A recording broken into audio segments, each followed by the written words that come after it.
Hello and welcome back to my channel. As you can see, it snowed this morning, so I am back at the gym today, and today I'll be getting on some board climbs because I have a lot of clients who are very psyched on the boards right now, and I figured this would be a good opportunity to get on some of the climbs that they're working on so that I can help coach them through them. And because board climbing is so popular right now, today I also wanted to just talk through some of the pros and cons of board climbing because, as with anything, there are benefits and drawbacks to this training tool. So I'm excited to get in there, I'll warm up, and I'll meet you at the boards.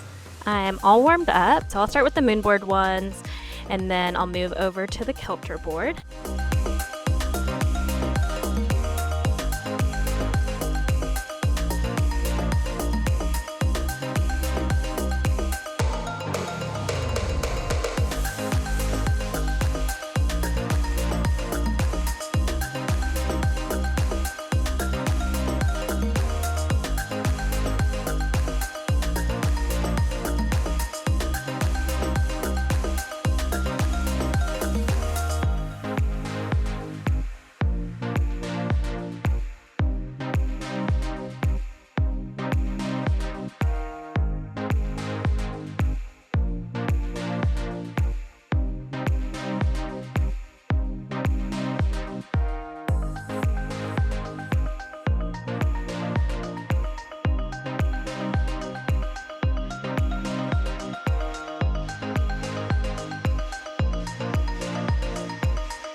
Moving on to the Kilter board now. The Kilter board is probably the board I've spent the least amount of time on. I don't know why, but I find the style to be really difficult, and I guess I avoid it a little. So today will be good to get on some of these climbs and eat my proverbial veggies. Today I want to talk through 3 different topics when it comes to board climbing. The first is going to be the catalog of climbs available.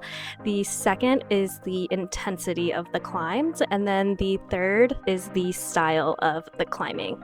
Each of these topics have benefits and drawbacks when it comes to the board. Topic number 1, the catalog of climbs available. One of the benefits of the catalog is that you can find a project that you're psyched about and that you want to stick with, and because it's on a board, it's never going to get reset, versus in the commercial gym, if you find a climb that you like and you try it, there is a chance that it will get reset before you're able to finish it.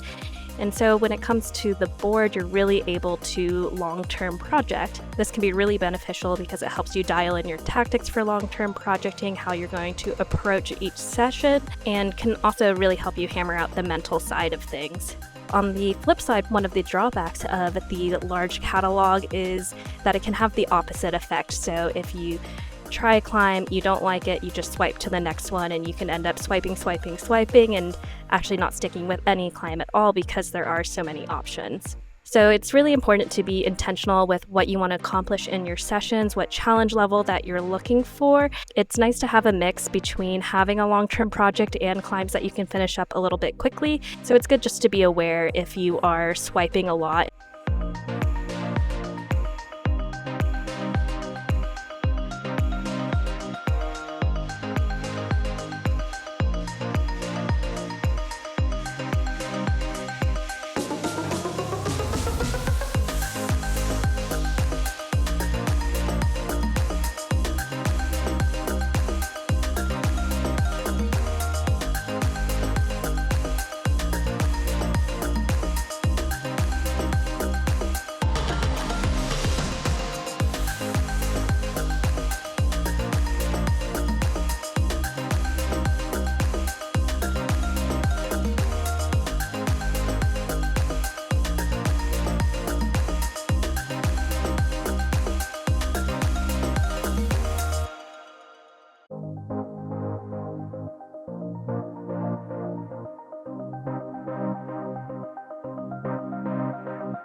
The second board topic I wanted to talk about is the intensity of the climbing.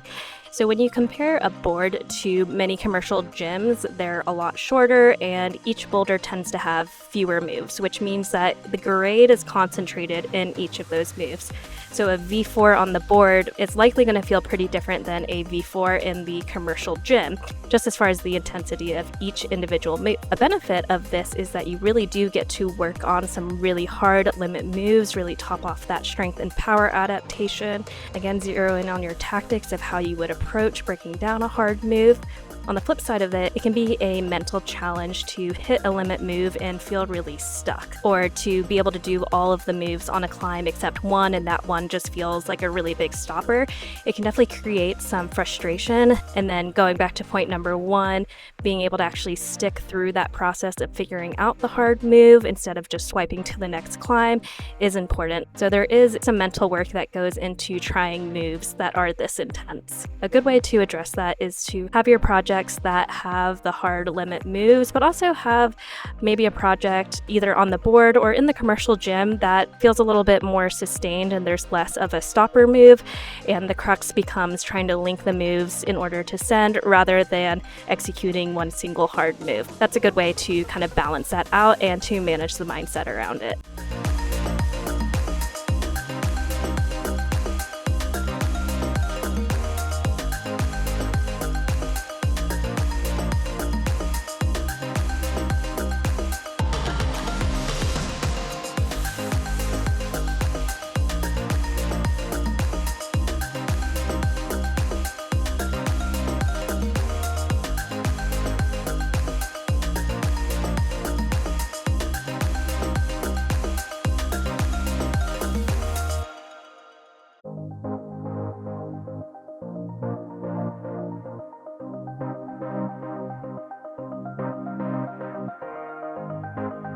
I'm going to move on to the third point, but I realized there was one more thing I wanted to say about the intensity of the moves, and that is to be really mindful of your volume on the board.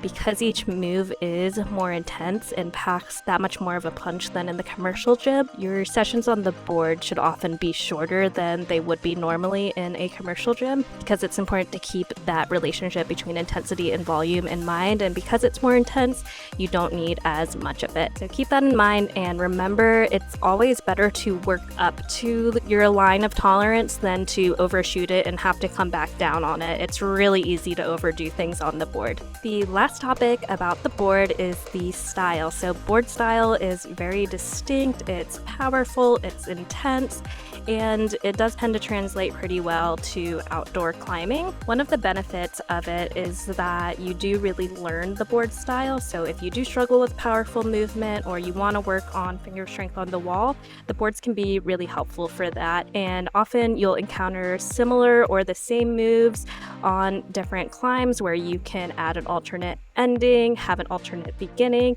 And so it really does allow you to become proficient in that style. However, the drawback of it is that you don't get as much diversity in the movement. So at a point you reach a threshold where you aren't necessarily learning new movement or learning as much. As with anything, use boards as a tool and tailor them to your goals. There are a lot of benefits to using the board, and just keep those drawbacks in mind as you plan your training throughout the year. I am 13 boulders deep on the boards now, so I'm going to call that my session. Thank you so much for watching, and I'll see you next week.